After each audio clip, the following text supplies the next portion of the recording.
Hello, and welcome to the Rosewood Institute webinar series, Lives That Bind, Opening the Clinical Conversation in Wounded Family Systems. My name is Nancy Derry. I am the Marketing Manager at Rosewood Centers for Eating Disorders. I want to begin by thanking you all for taking time out of your busy schedule to join us, and also to let you know, time permitting, we will have a question and answer session at the end of the webinar. There will be a screen with the email address where you can send your questions.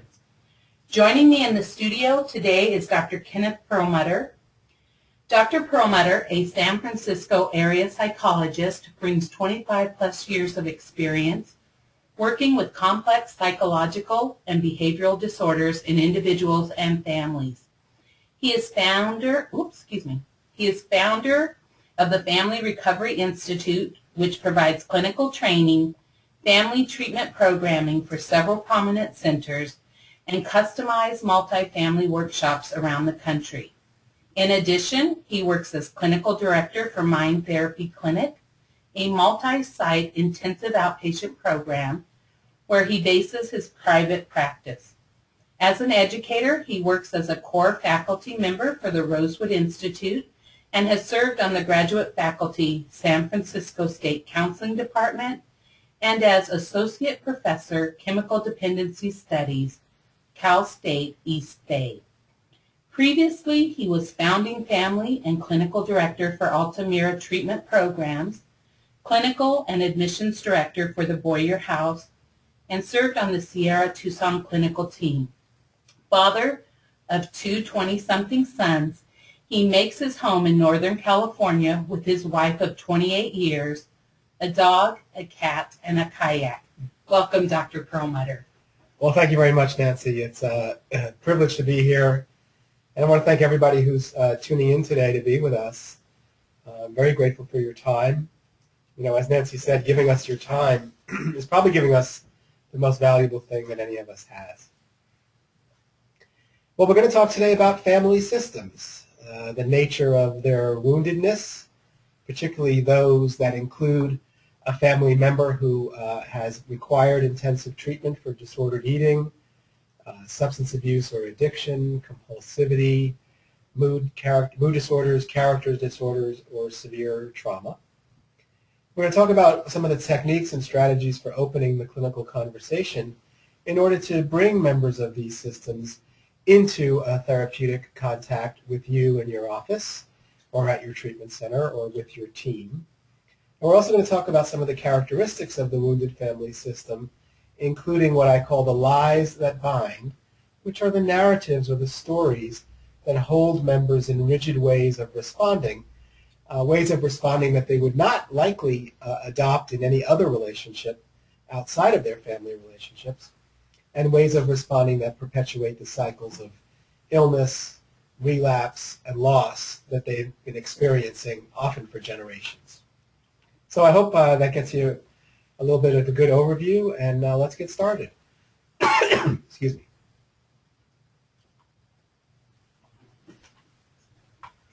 As we move to the first slide here, I want to just talk about one of the main goals for the kind of systemic family work that I want to talk with you about today and that I believe in and perform.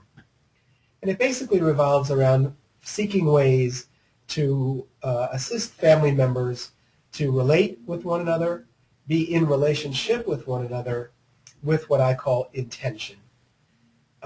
Intention, which we help them to define.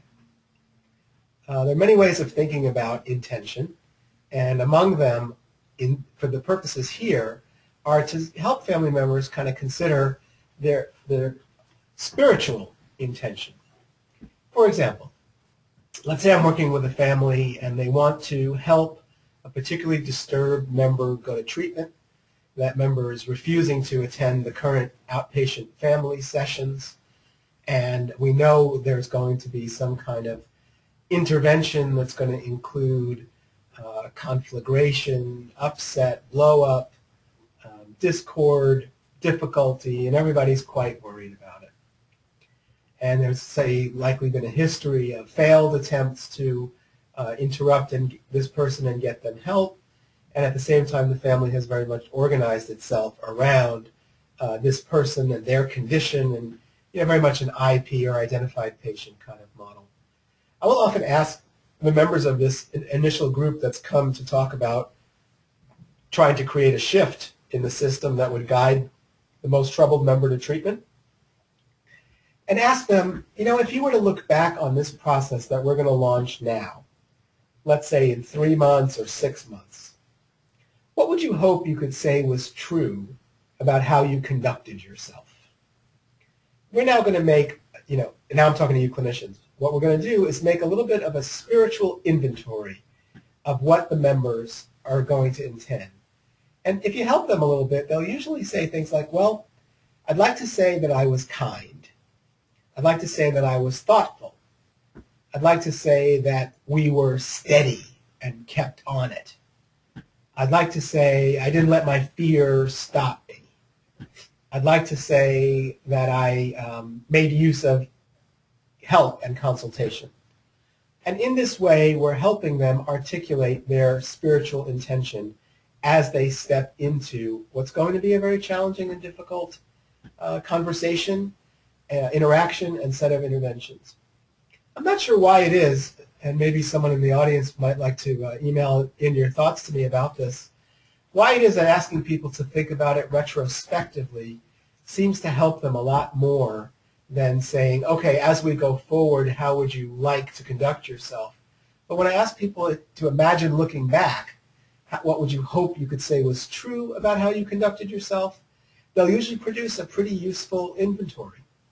And when they're done as a group, no one's right and no one's wrong, I read it back to them and say, this is now your ethos, your credo, your ethical Bible, if you will, that can guide you in how you move forward. And I'm pleased to report it almost always includes the word kindness, and if it doesn't, I add it. I say, well, I'd also like to recommend that we intend, or you'd be able to say, looking back on it, that you were kind. And in this way, we can actually take up some of the most distressing and seemingly too terrible to face aspects of wounded family life with a sense of courage and faith. Faith meaning the willingness to take action in the presence of fear. And that's what the initial goal is, to help members spell out their intention and know that it is possible to have relations with intention. I'd like to say one more thing about this concept, which is I've become more and more persuaded over the years that the family members can be in meaningful contact with one another regardless of the level of pathology in the system. That is, if we're willing to pursue real connection with one another, we can speak to what gets in the way of that connection without having to believe we need to eliminate the problematic behaviors or chemicals or eating patterns in a particular member in order to pursue true connection. My favorite example is I worked with a couple who had a daughter that struggled both with disordered eating and with heroin addiction. And after several months in a substance abuse treatment center, she came out with a pretty good handle on her abstinence from opiates, but a flare-up of her disordered eating. She was sent to a residential treatment center for disordered eating and spent about 100 days and did some really good work. And she returned to the Bay Area only to involve herself in an ongoing abusive relationship with a man who encouraged her to dance in clubs and make money using her body, usually in a rather degrading way. And of course her eating disorder behavior returned, and the use of opiates did as well. The parents, though, who've been working with me for nearly a year at this point through all these previous treatments, were really starting to see that the goal was connection rather than correction.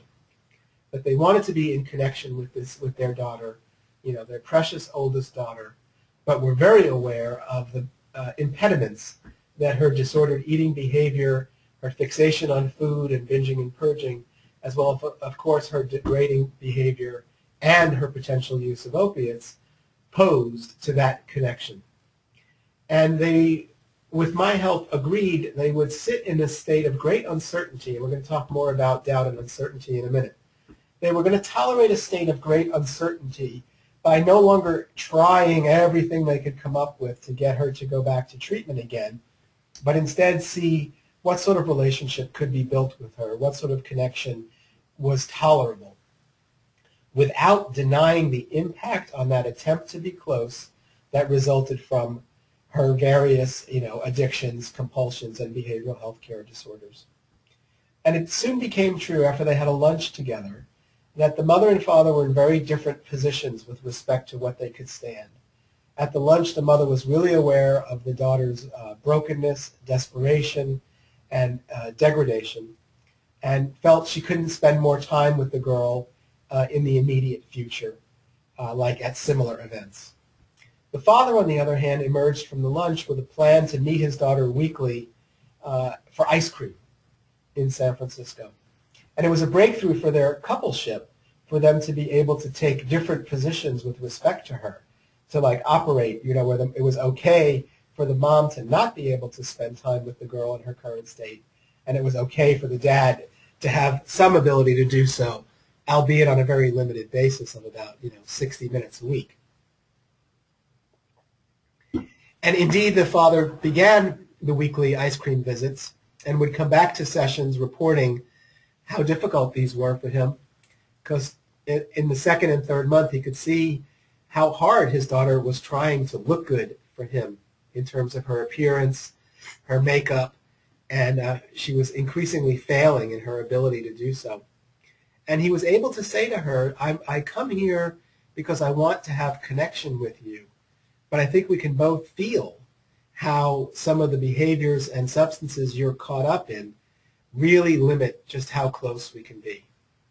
And in the course of that conversation, mind you, it took, I'd say, 3 to 5 months. A day came when she called him and said, would you please help me to return to treatment? And this was a huge turning point, and the mother still needed considerable more time to spend time with her daughter. But I can tell you that the daughter today is 14 or 15 months consistently abstinent from substances and in a much healthier relationship to food and her body. The marriage, on the other hand, is struggling because this was the first time the couple was able to really tolerate differences between them, and this was the first time they really shifted their focus away from their daughter and what's wrong with her and what to do about her, and instead onto what they each needed. And as you can hear, with the father going to see her and the mother unable to, it caused a greater separation between them, which in some ways was healthier, but at the same time caused them to have to look a little closer at their marriage, something many couples at this stage in the family life cycle, with a kid in their early 20s who's really struggling, many couples don't really look at each other and haven't had to face each other for many, many years. And the tie that binds them is their shared, usually repetitive effort to try and fix this person. So I hope that says something about relating with intention. And I often say to parents, particularly of the troubled teens and the stuck young adults, you will soon benefit from choosing between being right or being in connection, and whether you want to set the rules or be in contact. And that's a powerful message which, as people start to take on, they experience in a profound way.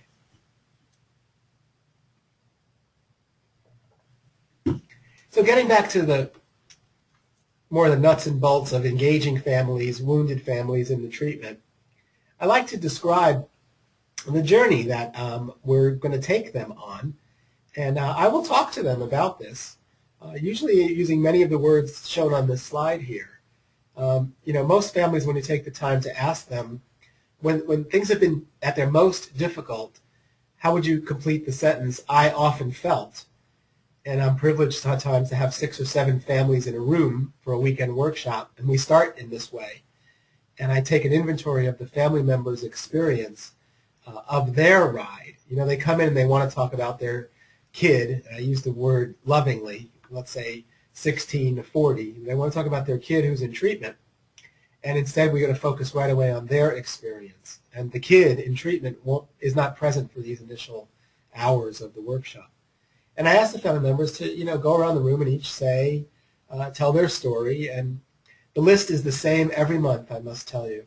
The family members describe feeling held hostage, taken over, desperate, cut off, controlled, used, betrayed, lied to, naive, dumbfounded, powerless, anxious, depressed, sad, angry, lonely, at fault, blamed, betrayed, to blame, and so on.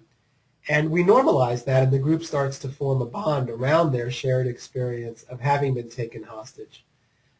In terms of the journey we want to take the family on in treatment, and you can do this with a single family in the office, in a family workshop with more than one family, with one family in an intensive, to go from that position of being held hostage, taken over, and desperate, to something that's way more detached, bounded, and in which each member is working on themselves as a middle position, and then finally to a much more emotionally true state in which members are connected through this idea of intention.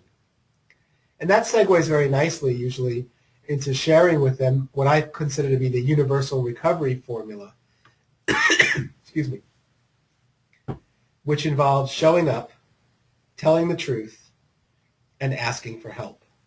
And if you think about any behavioral health care disorder, I believe it would be fair to say that that formula is going to make a lot of hay. Yeah, we want our clients to show up for themselves, to show up for their treatment, to show up, literally, but also to be present in as full a way as they can stand. We know they have to find a way to be able to tell the truth to themselves, usually, as well as to others on occasion. And when we can ask for help, things really start to shift.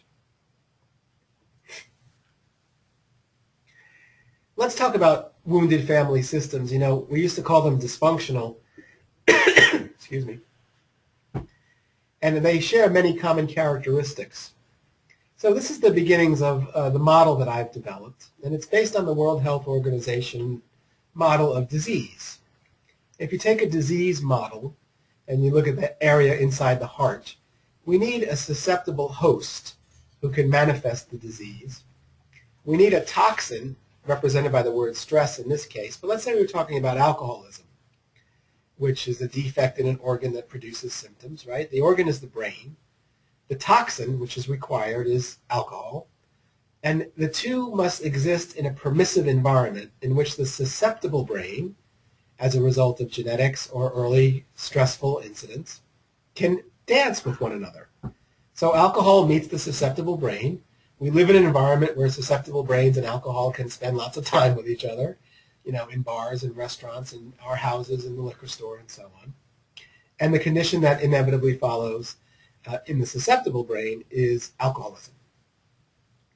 Could we imagine that a family could be similarly susceptible to developing a condition that I call stress-induced impaired coping?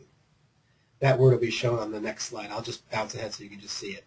Stress-induced impaired coping. So you could call it family system addictive disease, but I don't think that really quite captures it.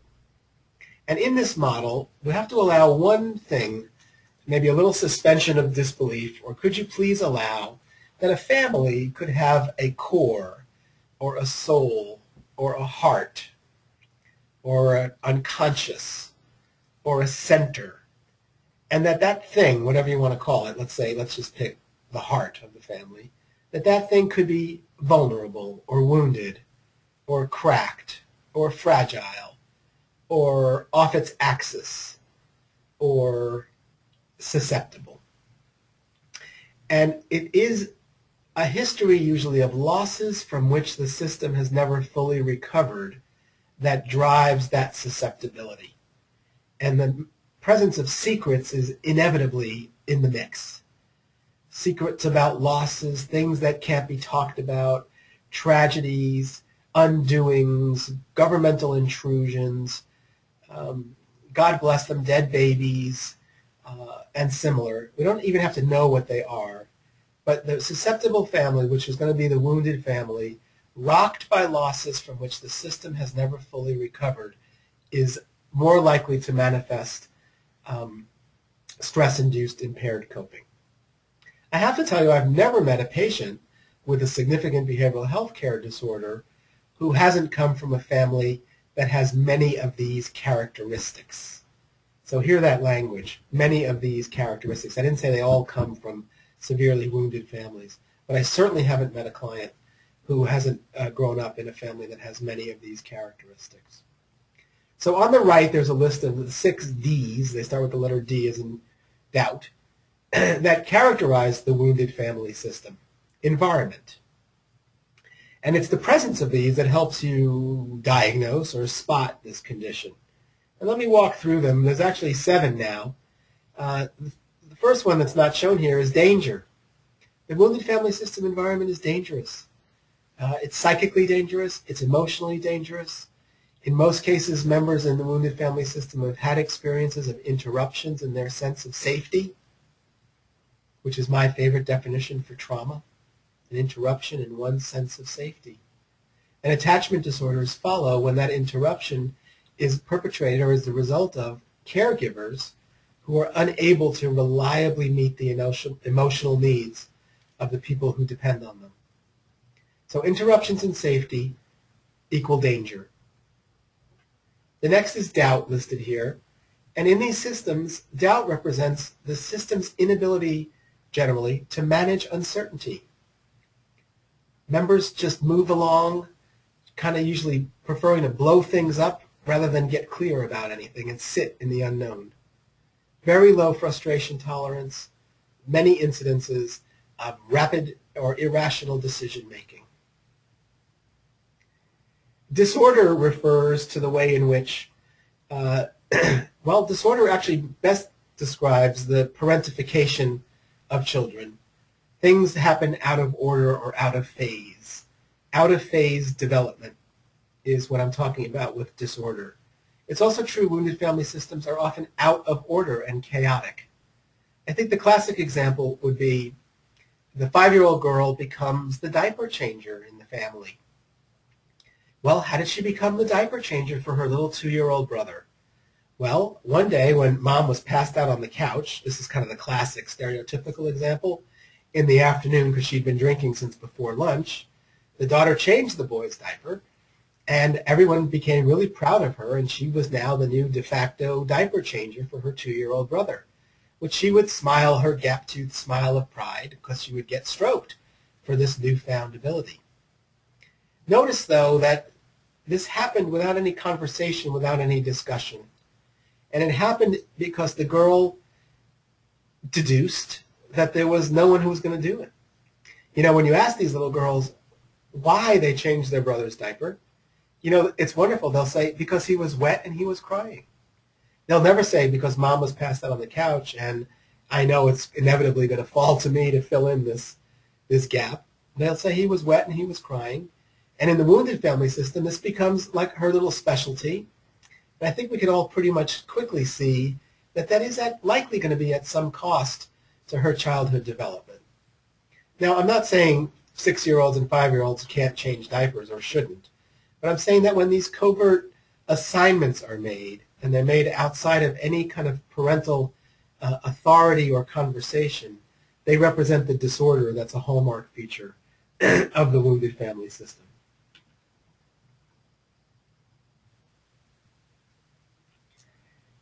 Disconnection is the next of our environmental Ds, and it represents the way in which, if you've worked with members who grew up in these systems, and they don't have to be the one who developed a behavioral health care disorder, members from these systems show up pretty disconnected from themselves.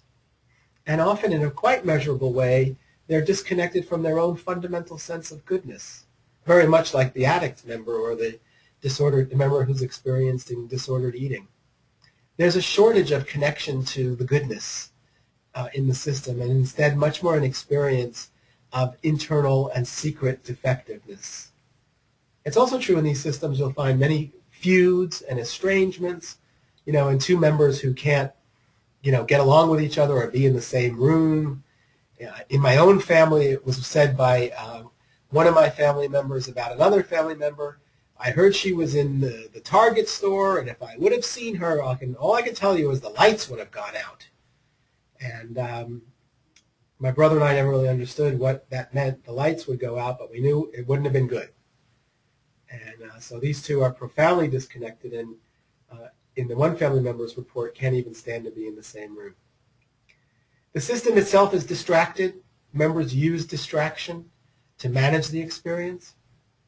Deprivation refers to the shortage and the paucity of emotional goodies that we rely on to feed us in our child development. When I do a workshop and have a room full of parents and siblings and spouses and grandparents of a person in treatment, I put them in small groups, and in each little group, one of the questions they're asked to inventory is, what do you wish there had been more of growing up? And every month, every time, the list is the same.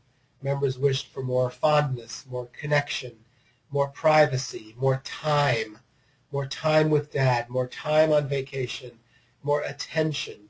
They wished to have been valued more for what they were good at than what they were expected to be. They wish there had been more privacy. They wish there had been more balance. They wish there had been more clarity about the rules. And even the 19-year-olds lately are saying they wish there had been more structure. And one 20-year-old young man in a workshop wrote, I wish I'd had to earn more of what was just given to me. So I use the word deprivation to describe this ubiquitous shortage of emotional nutrients that I hear about from all members of the wounded family system, whether they were the parent, the sibling, the one who needed treatment, or other, over and over and over. And lastly, the whole shebangarooty runs on denial. These forces are not examined.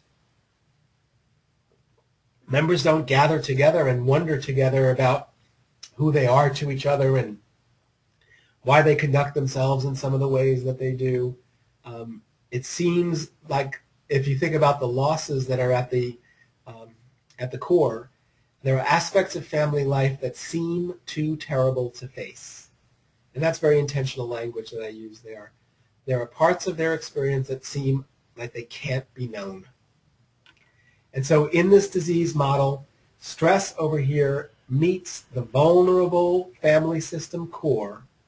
The environment is characterized by these high levels of danger, doubt, disorder, disconnection, distraction, deprivation, and denial. And the product is stress-induced impaired coping.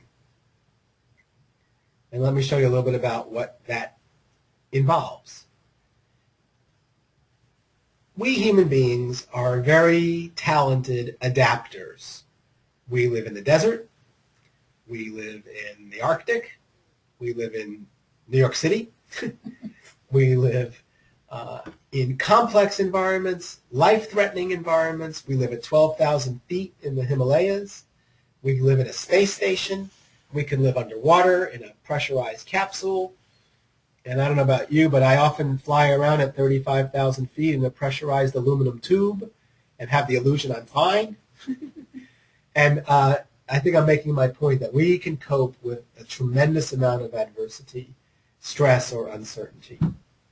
If I live in a wounded family system, I'm going to submit to you that I'm going to learn and adopt a way of being that's going to make the experience of the wounded system environment tolerable, manageable, or outside of my awareness.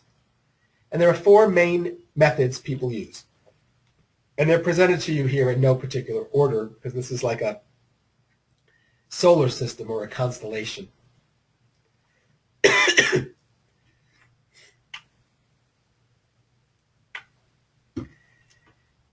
One way members manage is they escape. And there are two ways of escaping, or two gross ways of escaping. Leaving, and we certainly see plenty of evacuees from the wounded family system. They're gone. And the other is to numb yourself out. Behavior, substances, isolation, numb. Get numb. Another very common impaired coping mechanism is to try to fix the system, or more commonly, fix somebody within it. The classic example here is the escapee could be the alcoholic, and the fixer is the classic codependent who's taken him up as her project, covers for him, lies for him, denies to herself the magnitude of the difficulty, doesn't let herself notice the ways in which she's degraded and mistreated, and goes on merrily hoping one day that through her infinite giving, fixing, repairing, covering, he'll see the light.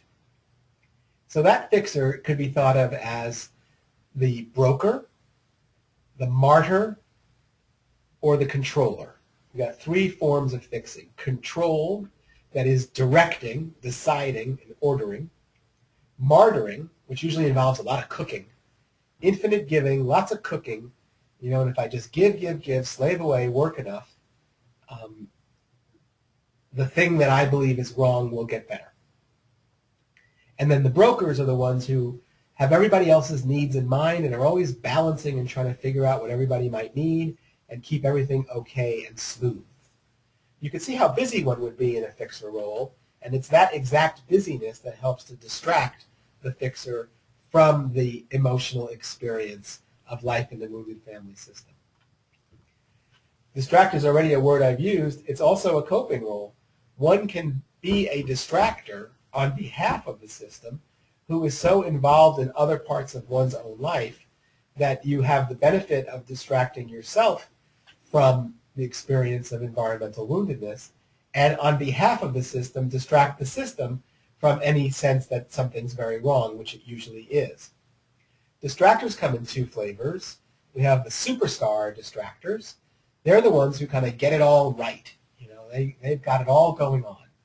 If it's an adult girl in the family, if it's a girl in the family, she might, let's say she's a high school junior or senior, she's got a 4.0 GPA, she's captain of the cheerleading squad, she's dating the football captain, she's president of the math club, she set a new school record in the high jump, she makes sandwiches for the homeless on the weekends or on Saturdays, and you're probably sitting there thinking, well, Kenneth, what's so wrong with her? I'll take that daughter. Well, there's nothing wrong with that list of accomplishments. In fact, it's quite impressive.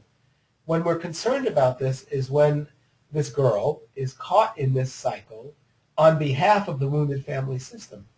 And if that's the case, she will be behind the eight ball in a couple of very important ways. First of all, she'll have no capacity to tolerate uncertainty or insecurity in herself. She must always be perfect. She must always get it right, and faces near devastation at even the thought of coming up short. In fact, she won't really let herself think about it. You can call it driven, but it actually becomes quite compulsive. The other really disabling aspect of this is if this girl is caught in this on behalf of the wounded system, she's never satisfied with her accomplishments. You know, after she gets the math club going and the presidency, then she'll think, well, maybe we need a Latin club too. And she'll get a scholarship to Brown, but she'll still write the Princeton essay because she heard New Jersey was cool. And when she gets to Brown or Princeton or UC Santa Cruz, she's going to do it all over again. She'll be driven and in a way kind of insatiable. And for you professionals who work with this group of clients, we all know right away that the most common behavioral health care disorder she will likely manifest, or if she's a junior and senior in high school already is likely experiencing, is a perverse relationship to food and a distorted sense of her body that is on a path to disordered eating, if not already experiencing the full-blown syndrome. And in that way, she's like all her compatriots in the wounded family system, all of whom, and I'll get to the fourth one in a minute, are at risk for more stress-induced illnesses, stress-related illnesses, and more losses as a result of their impaired coping behaviors. The other distractor is the super provider. This happens a lot in families that have their own businesses, but that's not required. The super provider, stereotypically, is the super hardworking, makes all the money dad. And the hallmark feature of the super provider, in addition to providing usually in a superlative way at the level of financial income, is the super provider believes that he is immune from a requirement to participate in the emotional life of the family and doesn't want to get involved in, you know, the upsetting things, the difficult things, the sticky things, you know, and expects others to kind of pull themselves up and deal with it. Can't you see how busy I am? And the super provider is in a dream world in terms of believing that he's immune from the emotional life of the family because he's very affected by it and contributing to it. And as you can readily see, at high risk for stress-related illnesses and early death. And the fourth of our stress-induced impaired coping roles is related to blame. And that too comes in two forms. One can be a blamer, usually pointing at the escapee and saying, there's the problem, he's a drug addict, she throws up every night and no one will admit it. If she went to treatment, if she was better, if he would stop using, everything would be fine. They locate the problem in one person or one spot and just live it out on behalf of the system, usually rallying considerable support for this idea. The other version of the blame, and you all work with this guy, is to be the blamed one, the scapegoat. Take the blame. Because if I'm the scapegoat, I serve the system as well as any other role, and I also, pretty much know what to expect and am able to cope with the uncertainty and the pain of the wounded family system environment because I discharge all kinds of affect through my scapegoating, usually, criminal or antisocial behavior. It's interesting, if I took 5 or 6 young men who identify with the scapegoat role and ask them to make an inventory, among other things, of the advantages to being the blamed one, you might not be surprised to say that they say attention is one of the advantages. But I was surprised the first time I heard one of them say, I was in so much trouble, there were no longer any expectations of me whatsoever. They didn't even ask me to take out the garbage anymore because they figured I would screw that one up too. So in his own way, he became protected from and immune against expectation, demand, and was resolving his experience of the wounded family system environment.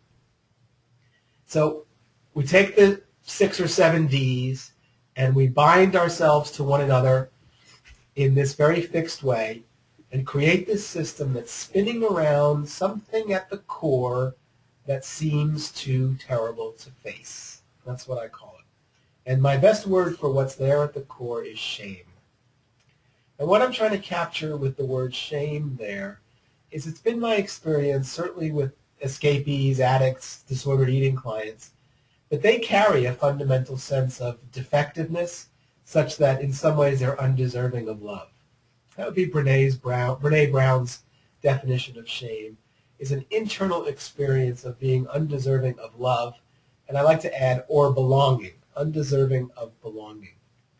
And indeed, in wounded family systems, at the system level, I have universally found a core belief that there's something about us, members of this system, which if exposed would be psychically catastrophic. We would fall apart.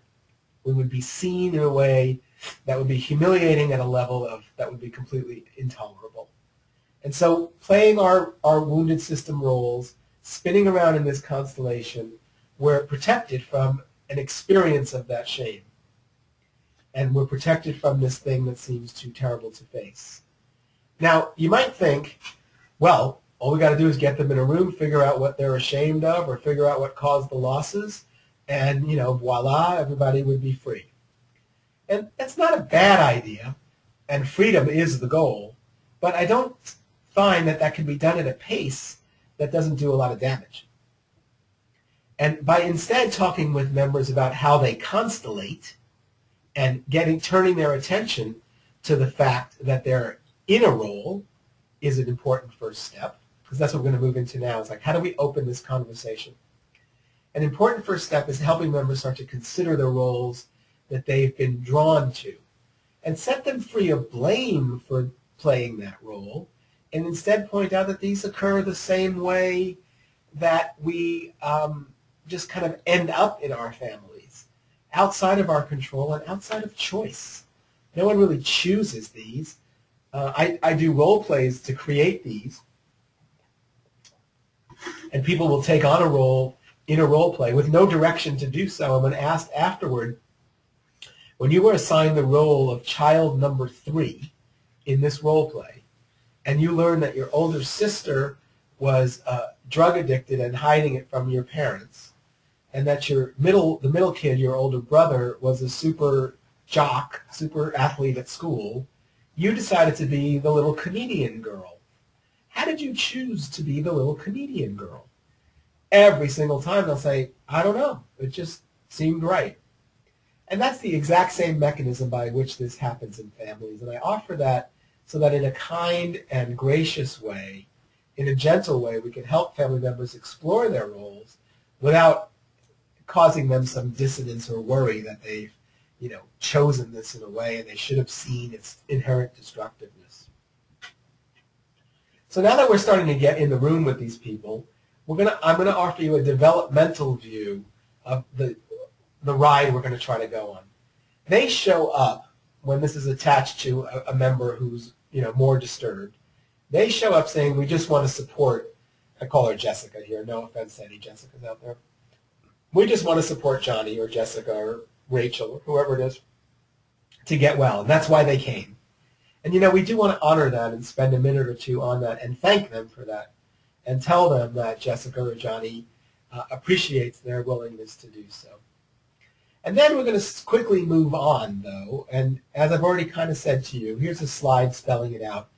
I'm going to invite them to start to examine ways that they may contribute to the cycles of illness and loss. That would be their roles. We're going to try to ask them to consider the possibility that some of what might be going on with Jessica, that is the family member of concern, could be an expression of family system distress. I like to use that word, expression. That it could be something embodied in that person and in their condition that has its origins in the family system's very past. And if you know a little bit about, and if you don't, I encourage you to read a little bit about the epigenetics of trauma response transmission, we very definitely know that genes are activated as a result of environmental experiences around the management of that interruption in the sense of safety that are then passed along generation to generation. So a genetic transmission of a trauma response, or another way to say it, transgenerational transmission of family system woundedness and impaired coping. And we invite family members to wonder about how the condition in Jessica possibly expresses family system distress, because if we could just allow that possibility, if we speculate about our distress, we're setting Jessica free of the portion she's carrying. You watch and you'll see.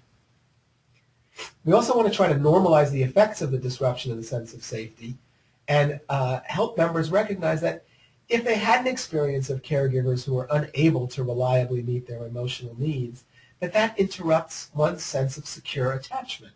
Again, not in a blame way, although sometimes this is linked to very difficult and abusive events, but not always.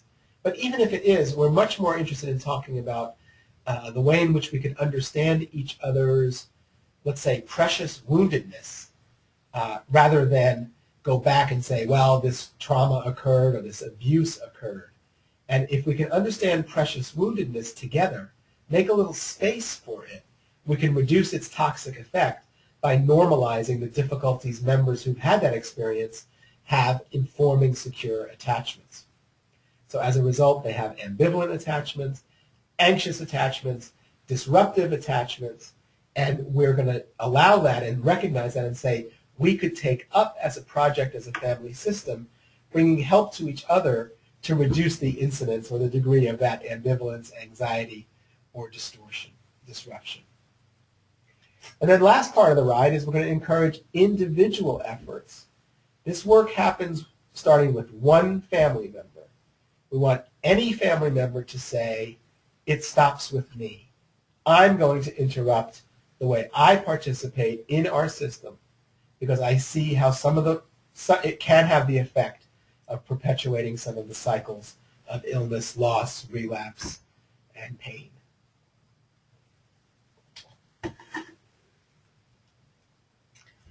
All right, here's the punchline on the lies that bind. So I told you that when I gather family members together and we take an inventory of their emotional experience, the list is filled with Words like I have felt betrayed, confused, taken over, cut off, lied to, naive, blamed, sad, anxious, depressed, lonely, scared, ruined, and so on. They'll readily agree that they participate with family members and make deals with family members they would never make with outsiders. I often give parents the example of, let's say your neighbor came over and said, hey, you know we have that little shared space where our property lines meet? I'd like to build a kennel there. And we're going to go into business together and we're going to board dogs, okay? And, you know, they kind of laugh. Now, some people are interested in maybe boarding dogs, but most people are not interested in starting a business with their next-door neighbor and are able to think quite circumspectly about such a proposition.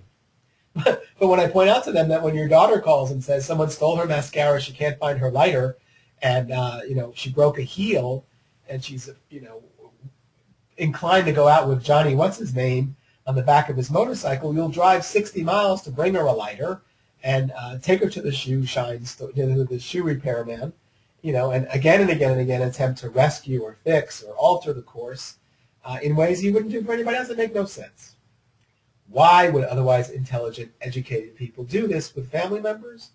Well, my belief is because they're held in this rigid position by one or more very particular narratives or stories that take them over. And if you look at these, and we'll walk through them quickly, I think you can recognize their sticky, gooey intensity. So I call them the lies that bind because they bind us to these rigid ways of responding, and because they're distorted. And in that way, they're lies. So the most common one, I think most common, but in the top three certainly, is a belief in a parent or a spouse, I'm keeping this person alive. And if I shift too dramatically away from how I've traditionally responded, I will lose him or her forever. And certainly I've worked with parents who have seen their kids coded in the emergency room. I've worked with spouses who have found their spouse passed out, you know, and at risk of aspirating their own vomit. I have a spouse right now I'm working with who cut his wife down after she hanged herself in the garage in a delusional episode fueled by methamphetamine. So many of us have good evidence that we're keeping this person alive because at times we have. But I have to tell you that the evidence is overwhelming that we, family members, actually can't keep this person alive. And so that if I'm rigidly responding and don't feel I can shift toward my own needs, so that's the key here, the thing I've been cut off from as a result of my escaping, fixing, distracting, or blaming, the thing I have cut myself off from is attending to my own needs. And when I talk to parents about the ways in which they have set aside their own economic, spiritual, recreational, sexual, social, health needs and concerns, they universally nod their heads and say, yeah. In a recent workshop, one mom said, I'm dead. I'm just dead through and through. Another dad said to me recently, Kenneth, I'm 76 years old, and I've been chasing my son's recovery for 25 years. I don't even know how to have fun. And if I'm held in such a position, I would hope it would be at a cost that made sense. And if instead it's at a cost that doesn't make sense, let's notice that, because that's when people can start to shift. So the evidence that the parent or the spouse can't keep the family member alive is quite patent. And it takes the following form. When I ask that person, hey, Jessica, when it comes to high-risk sexual behavior or accidentally overdosing or ending up in a really risky, dangerous situation in which you could be maimed or killed, can your mom prevent that? I have to tell you that Jessica, whoever she is, universally, with or without the mom present in the room, will say, no, she can't spare me that. And that's my evidence that it's a lie or it's distortion. The next is what I call if-only syndrome. Many family members chase and chase and chase the recovery in someone else, in their other family member, based on a belief that if only we find the right psychiatrist, medication, treatment center, counselor, boyfriend, haircut, body size, weight, volunteer job, GAP program, wilderness program, place to live, roommate, you get it. If only, if only, if only. And the evidence is in. There isn't going to be one thing. The evidence is in that this is a system problem that we have to take up as a group and each examine our own role and shift back toward attending to that list of financial, social, recreational, sexual, fun, spiritual concerns that have been too long set aside. There isn't going to be one thing. And frankly, if I'm chasing the one thing, I'm unlikely to find it. And you know what's even especially true when it's parents and 20-somethings? Even if the parents were to find this perfect thing, it's usually true that they're the last people from whom the client member would receive it. Does that sound right to you? And the last one I want to talk about, you can read the others, they're more self-explanatory, is this thing, I-O syndrome. And it's very powerful. And I see it in adopted families almost all the time, but you don't have to be adopted to have I-O syndrome. And in this condition, the family member is held in these traditional and rigid ways of responding based on an internal story or belief that they owe this person as a result of harms or wrongs or incidents that took place in the past for which the family member feels responsible or knows they're responsible. So bad things happen in the past. You see the suffering that it may have caused, and you therefore believe there's a limit on how much you can take care of yourself, how much you can say no, and can't really consider healthy detachment. I say on the slide there it's derived from, quote, you owe me, because many a young adult, not so much spouses, but many a young adult will say to parents, you owe me for what happened. You were gone. You had an affair. You admitted it. You were drunk. You hit me. You did that thing. You owe me. So don't hassle me about my grades. Don't mess with me about cleaning my room. Don't expect me to make a project out of my recovery because you hurt me and you screwed up. I have clients who will say this word for word to their parents. Here's the way out. Excuse me. There's a way out of I-O. And it starts with the family member saying, and when I say saying, I mean taking this position in their mind. They might say these words, but it doesn't necessarily start there.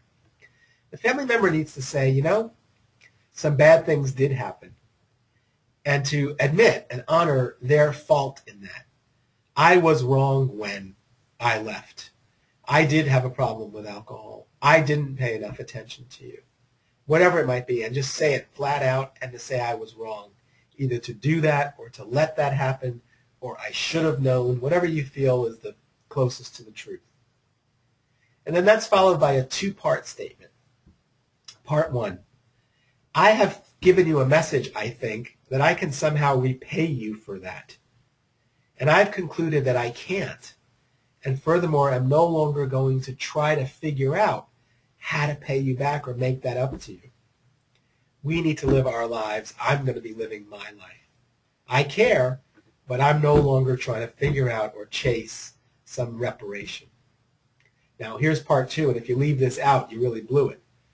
The part two is to then say, and even though that thing happened, and I was wrong to do it or let it happen, I'm right here, right now, showing up for this relationship, you and me.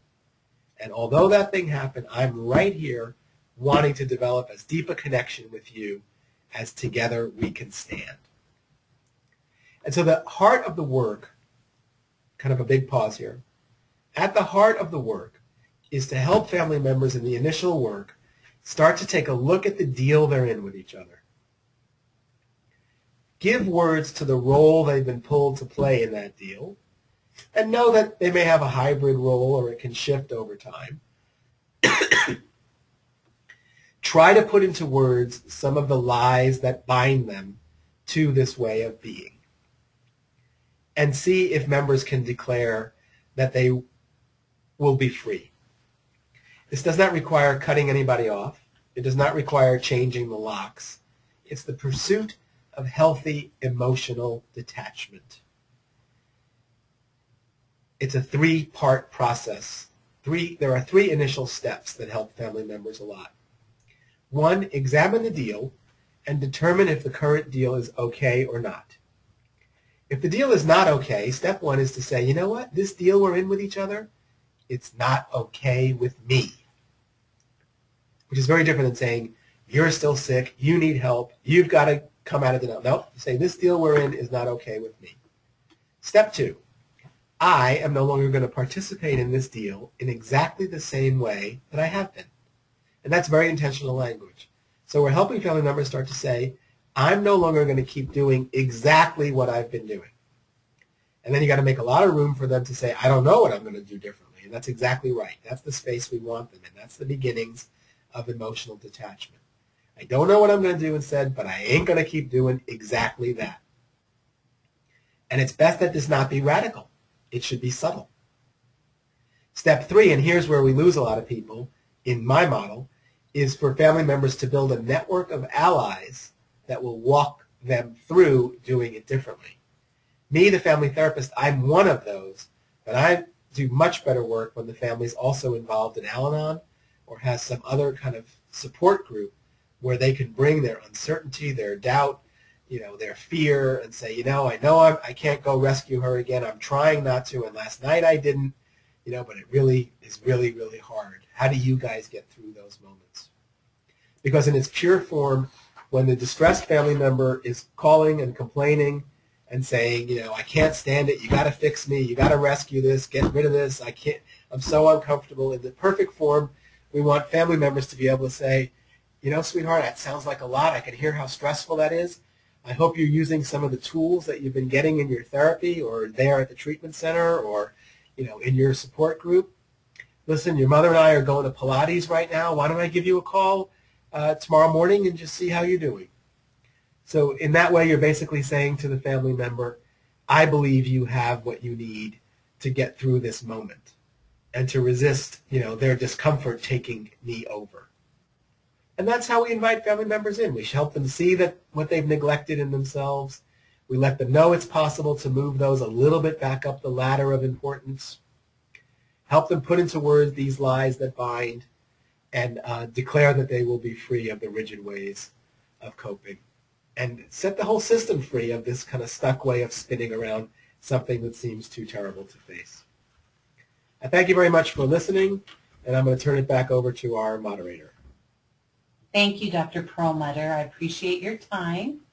And at this time, I'm just going to let the attendees know that immediately following the webinar, you will receive an email with an evaluation and post-test attached. If you complete both forms and return to the email address on file, that's also the email address where you can send your questions. Upon successful completion, a score of 80% or better, and receipt of the post-test and evaluation, a CE certificate will be emailed to you.